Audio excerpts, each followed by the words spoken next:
जनता चाहती थी कि राज्यों का गठन हो तो केवल और केवल भाषा के आधार पर हो। तो देशी रियासतों का विलय करने का श्रेय किसको जाता है दोस्त? ध्यान रखेंगे, सरदार वल्लभ भाई पटेल को जाता है।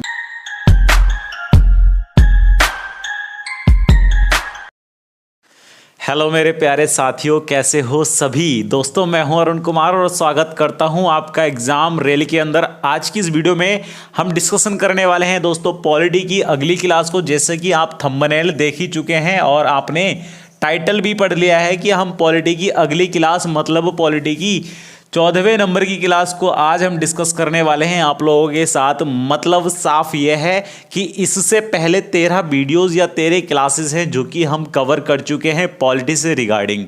दोस्तों बता देता हूं कि पॉलिटी के अंदर जितना भी कंटेंट हमने जानने की कोशिश की है, समझने का प्रयास किया है, वो सभी आपके वनडे एग्जामिनेशन के लिए बहुत ही ज़्यादा इंपॉर्टेंट है। तो आप उसको भी मिस ना करें। इसी चैनल पर आप देख सकते हैं, इन वीडियो से पहले वो वीडियोस पड़ी हुई हैं। साथ ही दोस्त आज की इस क्लास के अंदर हम बात करने वाले हैं अपने ही देश भारत में राज्यों के पुनर्गठन की। लेकिन दोस्तों ध्यान रखेंगे कि हमारे देश भारत में राज्यों के पुनर्गठन करने से पहले ही हमारे देश में कुछ देशी रियासतें हुआ करती थी, उनका विलयकरण किया गया था। तो मे भी आज की इस वीडियो में हम केवल और केवल विलयकरण को ही डिस्कस कर पाएंगे, क्योंकि वो भी एक काफ़ी मेजर टॉपिक है जिसके बारे में डिस्कशन बहुत ज़रूरी होता है, क्योंकि वहाँ से कुछ क्वेश्चंस आपके एग्जामिनेशंस में बन जाते हैं। हालांकि उसके बाद अगर पॉसिबल हुआ तो इसी क्लास में या अगली क्लास में हम राज्यों का पुनर्गठन जरूर समझेंगे। और हालांकि आप लोग जानते हैं कि क्लास नंबर 13 में हमने आर्टिकल्स की स्टार्टिंग की है, अनुच्छेदों को पढ़ना शुरू कर दिया है और अनुच्छेद पढ़ने के लिए हमने भाग 1 अपना कंप्लीट किया था, 1 से लेकर अनुच्छेद 4 तक। लेकिन दोस्तों अनुच्छेद 4 के बाद ही राज्यों का पुनर्गठन और भारत में देशी रियासतों का विलय, ये दो मेजर टॉपिक्स हैं, इनको पढ़ना भी ज़रूरी है। और इन्हीं अनुच्छेदों के माध्यम से हमें ये समझ में आएंगे बहुत अच्छी तरीके से। तो सबसे पहले तो आपको वो अनुच्छेद ऑन द फिंगर होने चाहिए, आपको याद होने चाहिए इस टॉपिक को समझने के लिए। इन केस अगर नहीं है तो डोंट वरी अबाउट इट, क्योंकि इसके बारे में आप चिंता ना करें। मैं आपको बिल्कुल भी परेशानी नहीं आने दूंगा। वो सारी बातें जो अनुच्छेदों से कनेक्टेड रहेंगी उनको मैं तभी डिस्कस कर दूंगा, तभी बता दूंगा, डोंट वरी। चलिए बाकी दोस्तों शुरू करते हैं इस क्लास को। और उससे पहले अगर आपने अभी तक चैनल सब्सक्राइब नहीं किया तो फटाफट से कीजिए। बाकी जो काम है चैनल पर वीडियो को लाइक करना, शेयर करना, ये बाकी बाद की काम है, आप बाद में भी कर सकते हैं। लेकिन अगर आप रेगुलर हमारे पास इन कंटेंट को पढ़ रहे हैं, पॉलिटी को पढ़ रहे हैं, तो आपका ये परम कर्तव्य बन जाता है कि आप इस वीडियो को शेयर कर दें अपने उन दोस्तों के साथ जो पॉलिटी पढ़ना चाहते हैं या जो जीएस में अपनी कमांड बनाना चाहते हैं, लेकिन रुपए की दिक्कतों के सामने, पैसों की दिक्कतों के सामने वो नहीं कर पा रहे हैं। क्योंकि आप लोग जानते हैं आज की डेट में, आज के इस दौर में जो एजुकेशन है वो बहुत ही ज़्यादा एक्सपेंसिव हो चुकी है। बहुत ज़्यादा पैसे के बाद ही आपको मिल सकती है अगर आप ज़्यादा पैसा खर्च करें।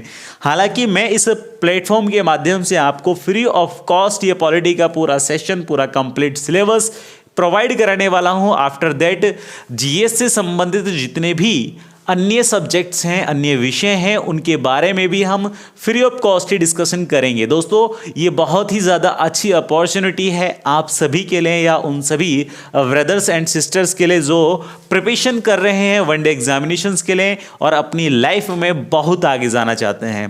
तो मेरी शुभकामनाएं भी आप सभी लोगों के साथ हमेशा रहती हैं कि आप ज़िंदगी में बहुत आगे जाएं, बहुत आगे तक अपने कदम बढ़ाएं, अपने कैरियर को संवारें। लेकिन दोस्तों आपका भी परम कर्तव्य है कि आप हमारा सपोर्ट इस चैनल पर हमेशा बनाए रखें। उम्मीद यह है कि जितने भी लोग हमारे सपोर्ट में इस चैनल पर हैं वो काफ़ी सपोर्ट करते हैं और काफ़ी खुशी मिलती है उनके सपोर्ट को देखने के बाद।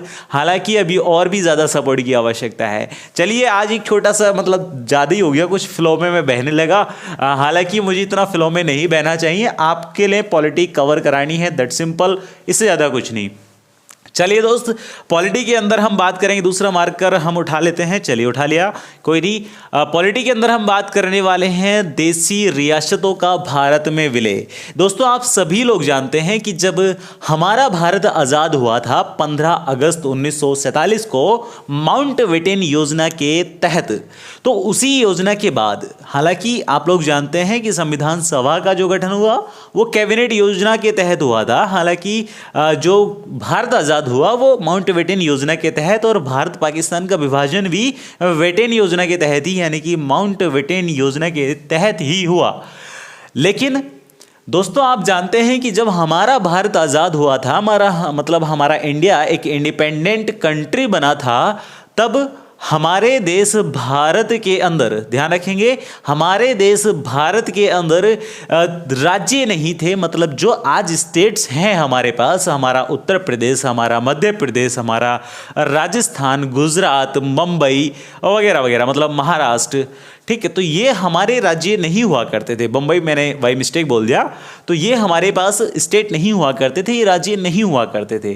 तो फिर सर इनसे पहले क्या था? तो दोस्त, एक्चुअल में इनसे पहले हुआ करती थी देसी रियासतें, और देसी रियासतों के साथ मैं आपको बता दूं, इनसे पहले ब्रिटिश प्रांत हुआ करते थे, ब्रिटिश प्रांत, और मैंने कहा देसी रियासतें। और दोस्तों ध्यान रखेंगे कि कुछ क्षेत्र ऐसे थे जो अधीन हुआ करते थे किसके? फ्रेंच और पुर्तगाली कंपनियों के। मैंने कहा फ्रेंच और पुर्तगाली कंपनियों के अधीन हुआ करते थे, तो मतलब हम कह सकते हैं फ्रेंच व पुर्तगाली क्षेत्र। तो जस्ट आपको ये बात ध्यान रखनी है कि जब हमारा देश भारत आज़ाद हुआ तो हमारे जो भारत था वो 3 प्रकार के क्षेत्रों में डिवाइडेड था। एक तो ब्रिटिश प्रांत, दूसरा देसी रियासतें, तीसरा फ्रेंच व पुर्तगाली क्षेत्र। तो जस्ट इतना आप ध्यान रखें। तो जब आज़ादी हमें मिली तो अब क्वेश्चन सबसे पहले यह आया कि भाई अब हमारे पास क्या होनी चाहिए? भारत के अंदर राज्य होने चाहिए। हालांकि इन राज्यों को बनाने का जो आधार, जो बेस तैयार किया गया वो ये था कि वहाँ की लैंग्वेज के आधार पर राज्य बने, ये मांग थी जनता की। हालांकि हमारे संविधान सभा के जितने मेंबर्स थे वो इस सब चीज़ों को एक्सेप्ट नहीं कर रहे थे। उनका मानना था कि हमारे देश भारत में प्रशासन के आधार पर होना चाहिए राज्यों का पुनर्गठन, या फिर विकास, आर्थिक विकास के आधार पर होना चाहिए, आंतरिक सुरक्षा के आधार पर होना चाहिए। तो ये सब पैतरे हमारे संविधान सभा के लोग चाहते थे कि इन स्तंभ के ऊपर ही क्या होना चाहिए? हमारे भारत में राज्यों का पुनर्गठन होना चाहिए। लेकिन राज्यों का पुनर्गठन करने से पहले राज्यों में हमें देसी रियासतों को शामिल करना पड़ेगा। ये क्वेश्चन मार्क एक सामने बन जा रहा था। तो इसी क्वेश्चन मार्क को खत्म करने के लिए इन देसी रियासतों का क्या किया गया? विलय किया गया। ध्यान रखेंगे, इन देसी रियासतों का दोस्तों क्या किया गया? विलय किया गया। और आप ध्यान रखें कि देसी रियासतों का विलय करने का श्रेय जो जाता है वो पूरा सरदार वल्लभ भाई पटेल को ही जाता है। और ध्यान रखेंगे कि सरदार वल्लभ भाई पटेल ने ही इन देसी रियासतों का विलय कराया। इसकी कारण या इसी की वजह से उनको एकता का प्रतीक भी कहते हैं, और इसी वजह से स्टैचू ऑफ यूनिटी गुजरात में स्थापित की गई, जो विश्व की सबसे लंबी स्टैचू है, सबसे लंबी मूर्ति है। आप लोग जानते हैं इस बात को, तो उसमें तो कोई दो राय है नहीं कि आप इन बातों को ना जानते हो, बिकॉज ये करंट के टॉपिक हैं और जो लोग स्टडी को बहुत अच्छे लेवल पर कर रहे हैं वो सारी बातें समझते हैं, है ना। तो देसी रियासतों का विलय करने का श्रेय किसको जाता है दोस्त? ध्यान रखेंगे, सरदार वल्लभ भाई पटेल को जाता है। मैंने कहा सरदार वल्लभ भाई पटेल को जाता है। और ये भी ध्यान रखें कि केवल और केवल सरदार वल्लभ भाई पटेल से ही नहीं, इनके साथ माउंटबेटन जो हुआ करते थे, इन्होंने भी अपना पूर्ण योगदान दिया। ठीक है, तो माउंटबेटन योजना और सरदार वल्लभ भाई पटेल, इन दो लोगों को श्रेय जाता है हमारे भारत में देसी रियासतों का विलय करना।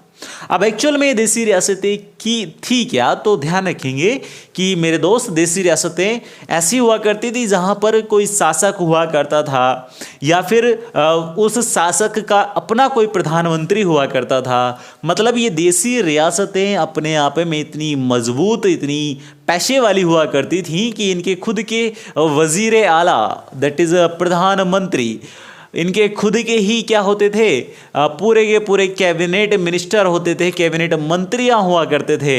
साथ ही दोस्तों ध्यान रखें, इनकी खुद की रेलवे लाइनें इनके पास थी, मतलब इन्होंने ही तो अथॉरिटी दी थी अंग्रेजों को कि आप रेलवे लाइनें बिछाइए।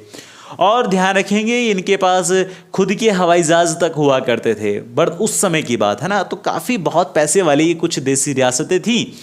अब होता क्या है, जिस समय हमें विलय करने की आवश्यकता पड़ी या हमारे भारत में विलय की ज़रूरत पड़ी थी, देशी रियासतों का विलय करने की ज़रूरत महसूस हुई थी, उस समय ध्यान रखेंगे लगभग 560 प्लस, कई बुक्स में ये 565 है, कई में 562 है, कई में कुछ है, कई में कुछ है, तो हम जस्ट ध्यान रखें कि 560 प्लस देशी रियासतें हमारे भारत में थी। बहुत बड़ा अमाउंट है ना।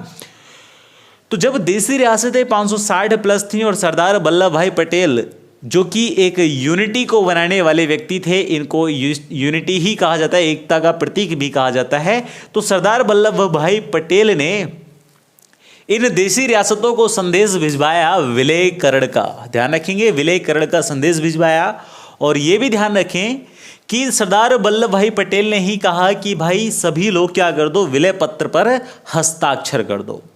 लेकिन यहाँ पर ध्यान रखने वाली बात यह है कि सरदार वल्लभ भाई पटेल ने तो संदेश भिजवा दिया, लेकिन कुछ रियासतें ऐसी थीं जिन्होंने इनकार कर दिया था, वो नहीं होना चाहते थे भारतीय संघ में शामिल। क्योंकि सरदार वल्लभ भाई पटेल ने 2-3 ऑप्शन सामने रखे, मतलब 2 ही ऑप्शन थे मेजर रूप से। एक तो ये कि अगर कोई चाहे तो भारतीय संघ में शामिल हो जाएं और ना चाहें तो पाकिस्तान चले जाएं। दूसरा मेजर ऑप्शन ये था कि वो स्वतंत्र रहें। मतलब साफ तौर से हम कह सकते हैं कि सरदार वल्लभ भाई पटेल ने यहाँ पर 2 मेजर ऑप्शन या 3 ऑप्शन सामने रखे कि भारतीय संघ में शामिल हो जाओ, पाकिस्तान चले जाओ या फिर स्वतंत्र रहो। और 2 मेजर ऑप्शन कौन से हुए कि या तो भारतीय संघ में शामिल हो जाओ वरना पाकिस्तान चले जाओ या फिर आप स्वतंत्र रहो। तो ध्यान रखेंगे इस प्रकार से जब ऑप्शन इस विलय पत्र के आधार पर या इस संदेश के आधार पर रखे गए इन देशी रियासतों के सामने, तो अधिकांशतः देशी रियासतों ने अपनी ही इच्छा से भारतीय संघ में शामिल होना स्वीकार किया। हालांकि कुछ पाकिस्तान भी गई, लेकिन ध्यान रखेंगे कि इसी विलय पत्र पर हस्ताक्षर न करने वाले 4 देशी रियासतें सामने आईं। हालांकि इन 4 देशी रियासतों ने कुछ समय बाद यानी कि कुछ दिनों बाद ही क्या कर दिए थे, भारतीय संघ में शामिल होने के लिए विलय पत्र पर हस्ताक्षर कर दिए थे। तो ध्यान रखेंगे वो देशी रियासतें कौन कौन सी थी। तो सबसे ही पहली आप ध्यान रखें जूनागढ़ रियासत, दूसरी आप ध्यान रखें कश्मीर रियासत, तीसरी आप ध्यान रखें हैदराबाद रियासत और उसके बाद आप ध्यान रखें भोपाल रियासत। दोस्तों ये 4 देशी रियासतें हैं जिन्होंने बाद में विलय पत्र पर हस्ताक्षर किए और चारों ही देशी रियासतें ऐसी हैं जिन्होंने क्रम अनुसार या काल अनुसार ही क्या किए थे, भारतीय संघ में शामिल होने के लिए विलय पत्र पर हस्ताक्षर किए थे। बोलो बेटा यहाँ तक की बात समझ में आई? चलिए बहुत बढ़िया, आगे की हम समझने की प्रयास करेंगे। तो सबसे ही पहले आप बात करें जूनागढ़ रियासत की। तो जूनागढ़ रियासत में शासक हुआ करता था मोहम्मद अली खां। मैंने कहा जूनागढ़ रियासत में शासक हुआ करता था मोहम्मद अली खां, और ये जो मोहम्मद अली खां था ये चाहता था कि यह भारतीय संघ में शामिल ना होकर ये चला जाए पाकिस्तान। दोस्तों अगर यहाँ आप स्क्रीनशॉट निकालना चाहें तो जल्दी से निकालें, फिर मैं इसको रफ करके आगे की चीज़ें लिखने वाला हूँ। चलिए, हालांकि बहुत सारे स्टूडेंट जानते हैं कि एक स्क्रीनशॉट से फ़ायदा ये होता है कि आप जब नोट्स बनाएंगे तो आपको बहुत हेल्प मिलेगी उन स्क्रीनशॉट्स के माध्यम से। चलिए ठीक है, ध्यान रखिए 3 क्षेत्र मैंने आपको बताए हैं, क्षेत्र पहला, दूसरा और तीसरा। ठीक है, ये 4 देशी रियासतें हैं जिन्होंने विलय पत्र पर बाद में हस्ताक्षर किए, और ये सरदार वल्लभ भाई पटेल वो हैं जिन्होंने विलय पत्र पर हस्ताक्षर करने का श्रेय ही इनको दिया गया। मतलब इन्होंने ही विलय पत्र पर हस्ताक्षर करवाए लोगों से, देशी रियासतों से, और माउंटबेटन योजना के तहत ही इसको मदद मिली थी कि विलय पत्र की या विलय किया जाए देशी रियासतों का। ठीक है, इतना क्लियर हो गया, नोट किया होगा या फिर इसको हम स्क्रीनशॉट लिया होगा। आगे की कहानी समझते हैं इसके बाद। दोस्तों फिर क्या होता है कि मैंने बताया आपको जूनागढ़ रियासत में एक शासक हुआ करता था मोहम्मद अली खां, और मोहम्मद अली खां चाहता था कि ये कहाँ शामिल हो जाए दोस्तों, ये चाहता था कि ये पाकिस्तान में शामिल हो जाए। लेकिन ध्यान रखेंगे कि जूनागढ़ का शासक जो मोहम्मद अली खां था केवल यही चाहता था कि पाकिस्तान में शामिल हो जाए, लेकिन यहाँ की जो जनता थी यानी कि जूनागढ़ की जो जनता थी वो चाहती थी कि हम भारतीय संघ में शामिल हों। फलस्वरूप सरदार वल्लभ भाई पटेल ने जूनागढ़ की जनता का साथ दिया, सपोर्ट किया, और सपोर्ट करने के बाद ध्यान रखेंगे जूनागढ़ की जनता के लिए जनमत संग्रह करवाया।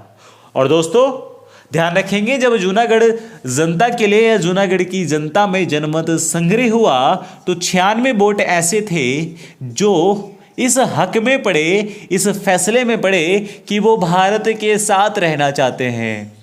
बाकी दोस्तों 12 वोट ऐसे थे जो इस हक में पड़े कि वो पाकिस्तान जाना चाहते हैं।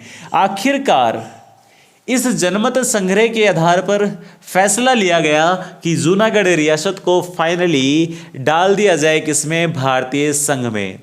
और जब ये फैसला हो गया कि जूनागढ़ रियासत भारतीय संघ में शामिल होगा, विलय होगा, तभी ये मोहम्मद अली खां भाग गया पाकिस्तान।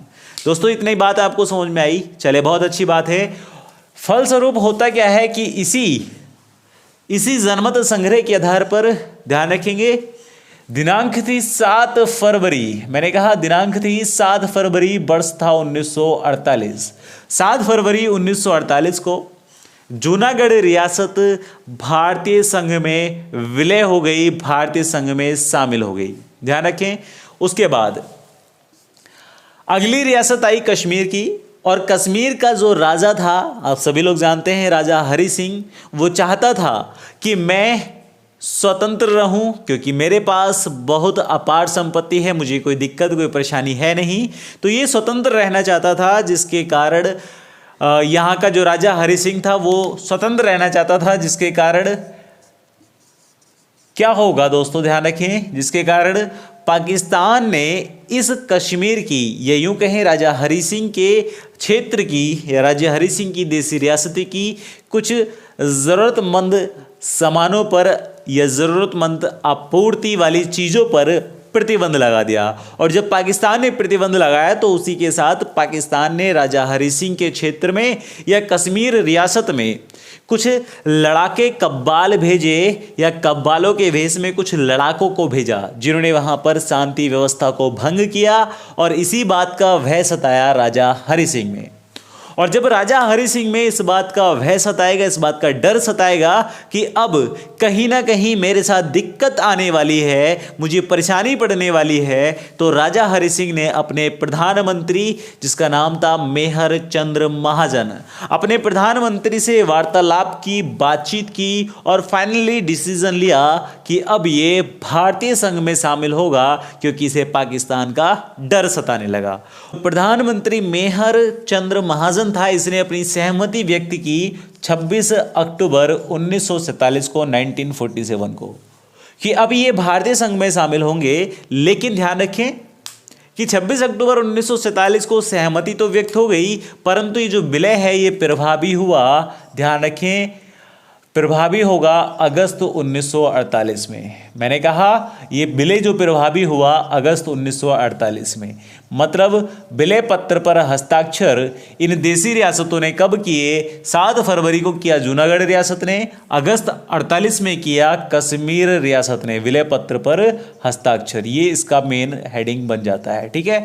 ये क्या बनेगा आपका? ये बनेगा देसी रियासत। ये बनेगी कौन सी? देसी रियासत, या वो 4 देसी रियासत जिन्होंने कुछ बाद में विलय पत्र पर हस्ताक्षर किए दोस्तों, ये बनेंगे वहाँ के शासक, और दोस्तों ये बनेगा विलय पत्र पर हस्ताक्षर की तिथि। इसको आप कह सकते हो एक टिप्पणी के रूप में, एक छोटी सी टिप्पणी। हालांकि ये कोई ज़्यादा बड़ा आपको ऐसे मतलब नहीं करना है कि बहुत कन्फ्यूजन क्रिएट करना है, जस्ट आप ध्यान रख सकते हैं एक कहानी के रूप में, एक स्टोरी के टाइप से, ठीक है। अब बात आती है अगला जो रियासत थी हैदराबाद रियासत वहाँ की। तो हैदराबाद रियासत का शासक हुआ करता था मीर उस्मान, ठीक है। मीर उस्मान ये एक निज़ाम शासक था, और इस मीर उस्मान ने या ये जो मीर उस्मान था ये भी नहीं चाहता था कि ये भारतीय संघ में शामिल हो, जिसके कारण से फाइनली दोस्तों होगा क्या कि इस मीर उस्मान के ऊपर हमारे सरदार वल्लभ भाई पटेल, मैं हमारे इसलिए कह रहा हूँ जस्ट क्योंकि ये विलय पत्र पर हस्ताक्षर कराना चाह रहे हैं, ये देश के अंदर इन लोगों को शामिल कराना चाह रहे हैं, इसलिए मैंने इनको हमारे कहा। हालांकि मेरा कोई रिश्ता ऐसा है नहीं, है ना। तो हमारे सरदार वल्लभ भाई पटेल ने पुलिस की मदद से पोलो अभियान चलाया गया। जब पुलिस की मदद से पोलो अभियान चलाया गया सरदार वल्लभ भाई पटेल के द्वारा, तभी हैदराबाद का जो शासक था जिसका नाम था मीर उस्मान, इस मीर उस्मान ने डिसीजन लिया कि अब ये भारतीय संघ में हो जाएगा शामिल। और दोस्तों ध्यान रखेंगे, इसी के कारण सितंबर 1948 को, सितंबर 1948 को विलय पत्र पर हस्ताक्षर होंगे किसके?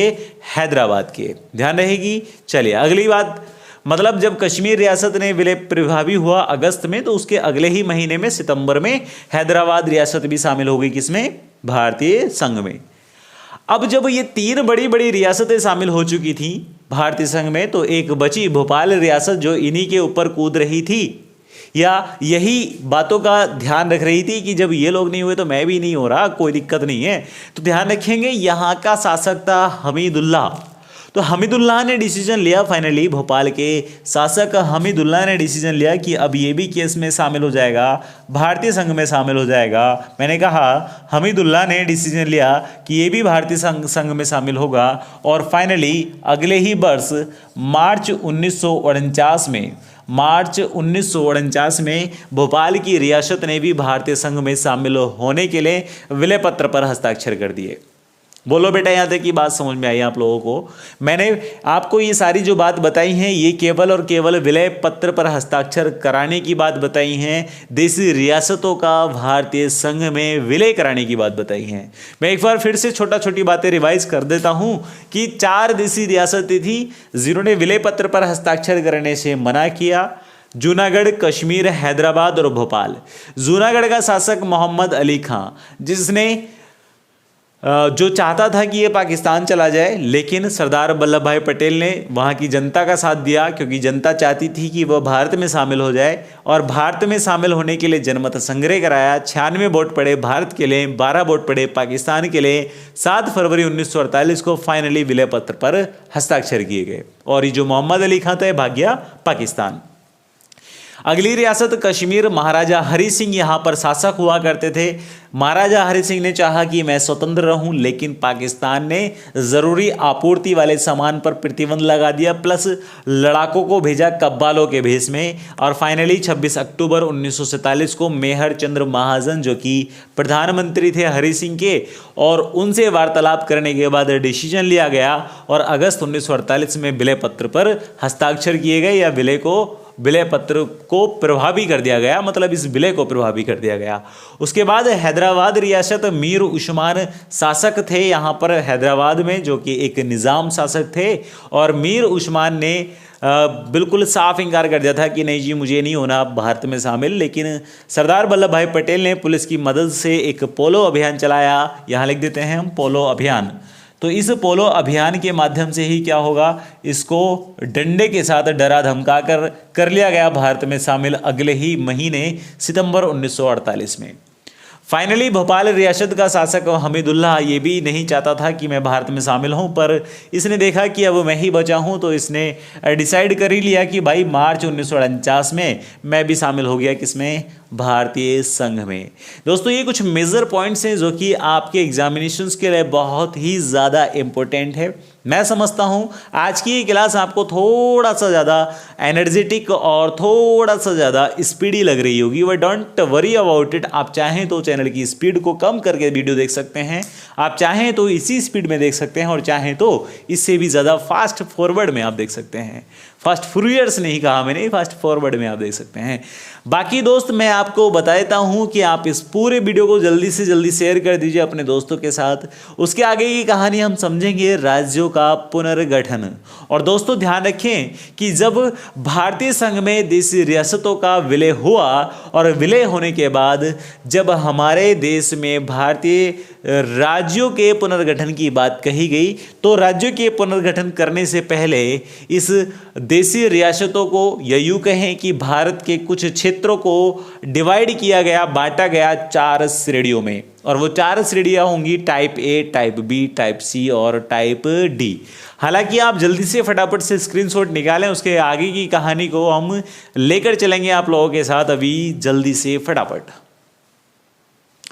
उम्मीद है आपने स्क्रीनशॉट लिया होगा बहुत अच्छी तरह से। इसके बाद इन चीज़ों को नोट भी करना है। स्क्रीनशॉट लेकर केवल मोबाइल की मेमोरी फुल नहीं करनी, और जिस दिन मोबाइल की मेमोरी ज़्यादा फुल हो गई उसके बाद इनको डिलीट करके इसको रिसाइकिल बिन से भी बाहर नहीं फेंक देना है, क्योंकि ये आपके काम की चीज़ें हैं। इनको नोट करके अपनी कॉपी में संजो कर रखें। संजो कर भी नहीं रखना है, मतलब याद करके रखें।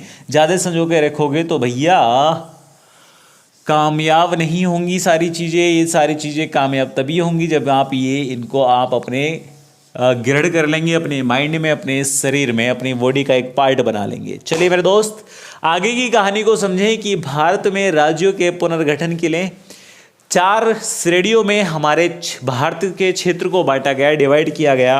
और वो 4 क्षेत्र कौन कौन से थे, तो आप ध्यान रखें, मैंने बताया वो श्रेणियाँ, वो क्षेत्र कहलाएंगे आपके टाइप ए, टाइप वी और type C and then type D. मेरे भाई, मेरे मित्र, मेरे बंधु, मेरे दोस्त, ये जो type A, B, C, D, ये 4 श्रेणियाँ आपकी रहेंगी। इनमें सबसे ही पहले आपको ध्यान रखना है वह सभी क्षेत्र जो शामिल या जो अंतर्गत आते थे ब्रिटिश के, कहलाए क्या? ब्रिटिश प्रांत। वो क्या कहलाए दोस्त? ब्रिटिश प्रांत। टाइप बी के अंदर हमने उन राज्य क्षेत्रों को, उन क्षेत्रों को रखा जो बने थे किससे? जो बने थे किससे? देशी रियासतों के विलय से। मैंने कहा राज्यों या राज्य क्षेत्रों को रखा, राज्य क्षेत्रों को रखा या राज्य क्षेत्र जो विलय या देशी रियासतों के विलय से हुए, या देशी रियासतों के विलय से बने, देशी रियासत के विलय से बने। ठीक है, विलय से बने दोस्तों। उसके बाद आप ध्यान रखें टाइप सी के अंदर हम उन क्षेत्रों को रखेंगे जो आपके सेंट्रल में यूनियन टेरिटरी यानी कि केंद्र शासित प्रदेश बने, जो आगे चलकर क्या बने? केंद्र शासित प्रदेश। और उस समय भी क्या बने? केंद्र शासित प्रदेश। अभी केंद्र शासित प्रदेश कौन कौन से होंगे अभी हम थोड़ी देर बाद या अगली क्लास में जरूर डिस्कस करेंगे। एक क्षेत्र वो बना जो कहलाया अपने आप में अंडमान व निकोबार द्वीप समूह, अंडमान व निकोबार क्षेत्र। ठीक है, तो दोस्तों ये 4 प्रकार की श्रेणियां थी जो कि डिवाइड की गई या जो बनाई गई, जिनको फॉर्म किया गया किस आधार पर? तो केवल और केवल क्षेत्रों के आधार पर इनको फॉर्म किया गया। और इन्हीं को दोस्तों रिफॉर्म किया जाएगा, इन्हीं को दोबारा से बनाया जाएगा, पुनर्गठन किया जाएगा। कब? जब ये 4 श्रेणियों को हम फिर से क्या करेंगे? अलग अलग हिसाब से इनको बांटेंगे। दोस्तों ये जो ए, बी, सी, डी, ये जो 4 क्षेत्र बने, इसके बाद हमारे ही देश भारत में राज्यों के पुनर्गठन के लिए कुछ आयोग बनाए गए संविधान सभा के द्वारा।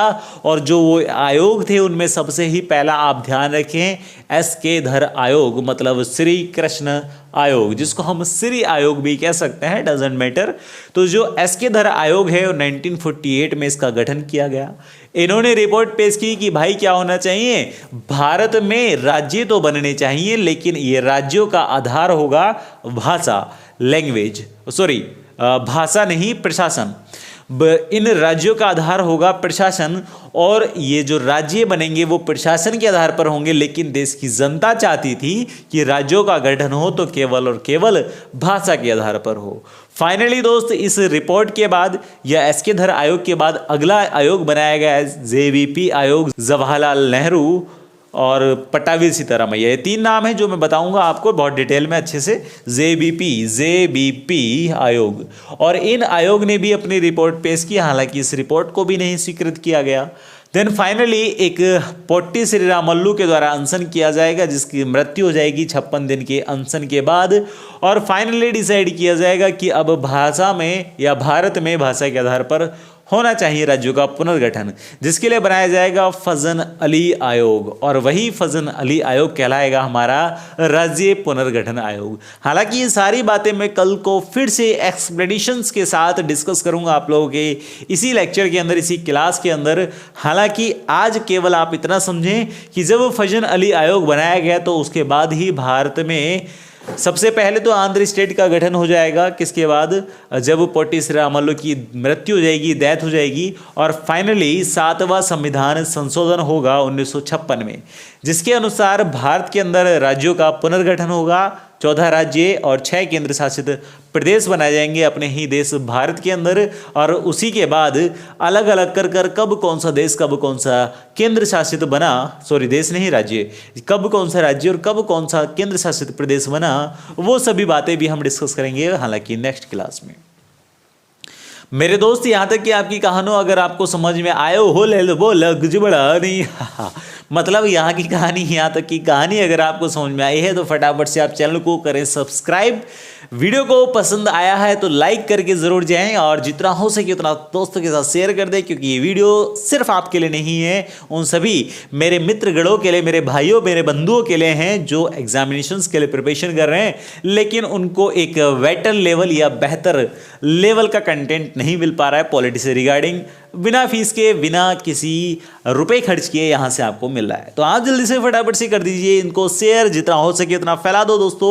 आप ही लोगों के हाथ में है इस वीडियो को कितने उन बेचारे गरीब या उन बेचारे मजबूर छात्रों तक पहुंचाना जो नहीं कर पा रहे हैं अफोर्ड महंगी महंगी कोचिंग की फीस को। बाकी take care, all the best, जय हिंद, जय भारत।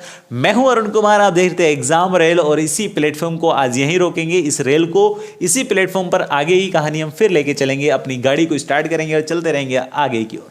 बाकी आप लोग से एक ही उम्मीद है कि आप वीडियो पर लाइक जरूर देंगे, कमेंट जरूर बताएंगे, मतलब अपना सुझाव हमें देंगे कमेंट में, और जितना हो सकेगा उतना शेयर करेंगे। हैव ए गुड डे, पढ़ते रहें, सलामत रहें, सदा खुश रहें।